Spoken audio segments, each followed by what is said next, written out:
Lean in, my friends, and listen closely to the story of my life, a tale that has haunted my soul ever since that fateful night. My name is Marion Crane, and my journey begins in the heart of a small town where dreams often wither away, replaced by the monotony of everyday life. I, too, had dreams of love, happiness, and the promise of escape from the mundane. The clock seemed to tick louder than ever as I sat in that small, dimly lit office, clutching an envelope filled with $40,000. It was money entrusted to me by my employer, and it was wrong. I knew it. Yet, I couldn't shake the relentless yearning for a better life, a life that felt so close, yet agonizingly out of reach. My love, Sam, and I had been living in the shadow of our unfulfilled dreams for far too long. His divorce loomed over us, a relentless specter preventing us from embracing the love we so deeply craved. One fateful evening, the heavens wept in synchrony with my heart. The raindrops streaked across the windshield like tears, and the windshield wipers battled in vain to keep up with my racing thoughts. As I drove through those winding, treacherous Arizona roads, I knew I stood at a crossroads, and my decision would irrevocably alter the course of my life.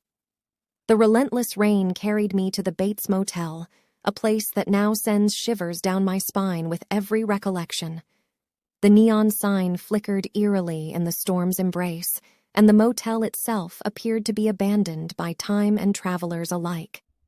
As I stepped out of my car and ventured inside, my senses were immediately inundated with an unsettling aura.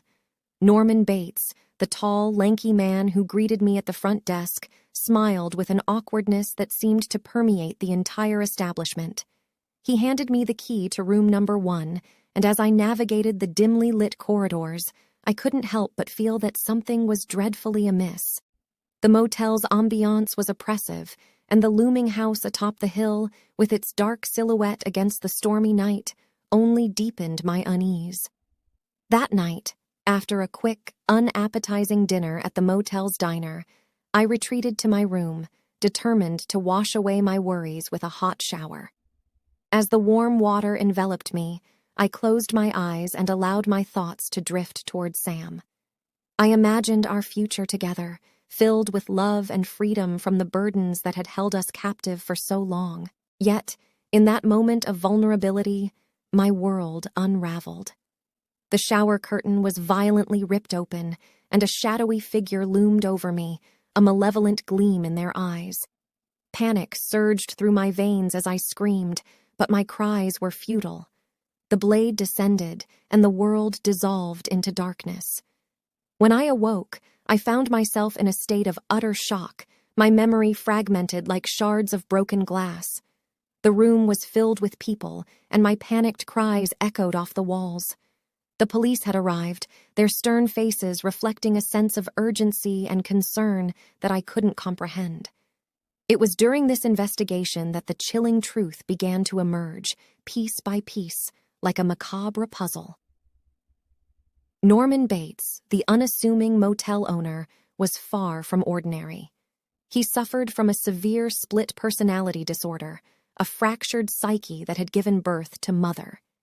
In Norman's deluded mind, his mother remained alive, controlling his actions from the shadows. It was Mother who had murdered me in the shower, believing me to be a temptress who would lead her son astray. My death sent shockwaves through my family and friends.